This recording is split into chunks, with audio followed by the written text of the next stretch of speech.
My story is called Life in the Dead Forest. It is the journal entry of a wildlife researcher searching for an elusive creature on a crime-infested planet called Port, and the subsequent chaos that the research gets drawn into. The name of my short story is The Allure of the Unseen.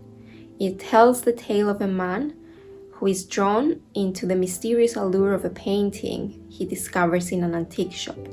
This painting, known as the Midnight Room, captivates him with its seemingly magical qualities, ultimately leading him into its world, where reality and the painted landscape merge, leaving him forever changed. The Prophecy. It's about a royal advisor named Augustus who is sent on a mission by a king to figure out if a prophecy they received is false.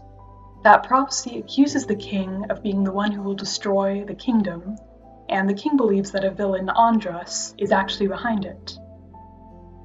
My inspiration for my short story came from the fascination of how art can evoke certain feelings that can transport us into different worlds. I was intrigued by the idea of a painting with the power to not only captivate its viewer, but also physically draw them into it. Life in the Dead Forest is inspired by adventure stories in wasteland or post-apocalyptic environments, as well as older planetary romances. Also playing a role were the aesthetic of The Mandalorian Season 1 and the complex history of American gang wars during the 20th century. I was actually working on it for a project in a high school creative writing class. The project theme was whodunit, so my first idea was naturally a hard-boiled detective story, but then I decided I wanted to do something a little bit different with it. So I decided it might be fun to set it in a fantasy kingdom where the prophecy is actually the mystery to be solved. I plan to use my contest winnings to help get my debut novel published, primarily to pay the submissions fees for several other contests that may help a sample of my novel get noticed by agents. I plan to invest back into my passion for writing. I think that I'll probably save it, or I'll spend some of it on more writing contest submissions. A piece of advice I'd give to other short story writers is one that I've actually had to learn myself, which is even if it's difficult, you just have to get started on writing. If you have an idea, you can't really just wait around for inspiration to strike. It's important that you just get a first draft done, even if it's really bad, and just be aware that you can improve it from there, and that doesn't have to be the way the story stays forever. Your writing will only exist if you bring it into existence in the first place. Read widely and write consistently. Exploring a variety of different genres and styles can spark new ideas and perspectives. My advice for short story writers is to not get caught up in too much world building and think, what does a reader really need to know? This is important for longer pieces as well, but is central to short stories where you have limited space to tell a good story. Focus more on the plot and the characters and less on the extraneous details of the world.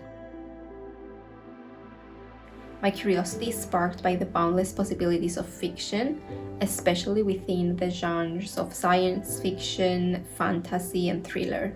I'm drawn to the creation of worlds and scenarios that stretch beyond the limits of our reality, where the fantastical becomes possible. How I can sort of play around with how the world works and present something different with it.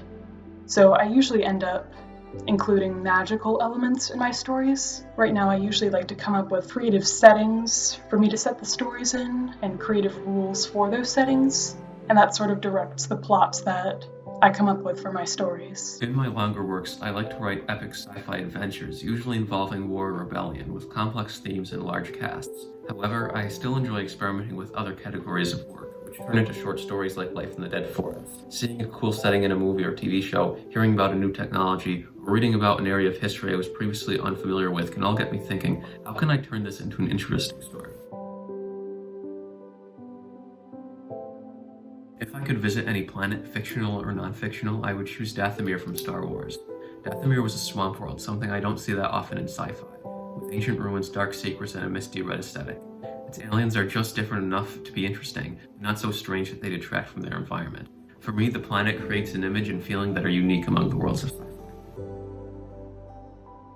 If I could climb into any painting, it would be The Swing by Jean-Honoré Fragonard, which is actually visible partly behind me in jigsaw puzzle format. It's an embodiment of joy and whimsy within a lush secret garden, offering a momentary escape into a world of carefree delight and artistic beauty. I don't think I have anything I would consider to be an indicator of the future. I tend to live in the present most of the time and sort of stay focused on what I'm currently doing. So if I happen to receive a prophecy about my future, I'd probably react to it in the same way the king does in my story. I probably wouldn't believe it at face value, because there's really no way to know what the future holds for me. I usually just take things as they come, and that kind of works out for me. Thanks for watching, and thanks for reading.